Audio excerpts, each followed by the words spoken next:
Tistennix sa Jannar Muscat, itlaq issa, ġustizzja, il-patt diaboliku li waqqal il-Kastilja. Irridu nagħmlu riflessjonijiet.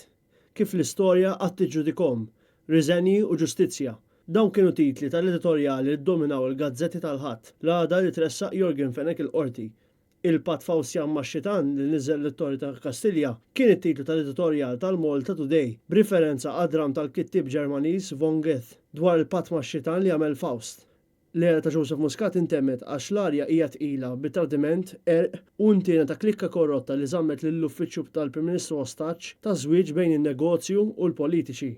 F'opinjoni miktuba mill-editur maniġerjali Xavier Balzan u saħaq illi Keith Schembri kien kompletament konxju ta' dak li kien għaddej fil-qtil ta' Daphne Caruana Galizia. L-editorjal ta' Sunday Times of Malta jitlob għal riżenja immedjata ta' Joseph Muscat għaliex ippermetta lill gvern tiegħu flimkien mal-pajjiż jassoċjaw lilhom infushom ma' prattiċi korrotti u assassinju ta' ġurnalista meta kellu s-saħħa kollha li evita dan.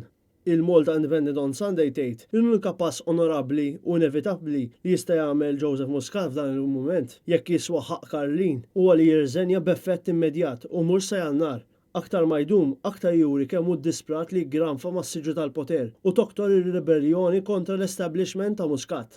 L-introduzzjoni tal-editorjal tal-Gazzetta llum tgħid li din il-ġimgħa kienet waħda sewda għal pajjiżna, għall poplu tagħna, għall klassi politika u b'mod speċjali għall Partit Laburista u l-Gvern ta' Joseph Muscat.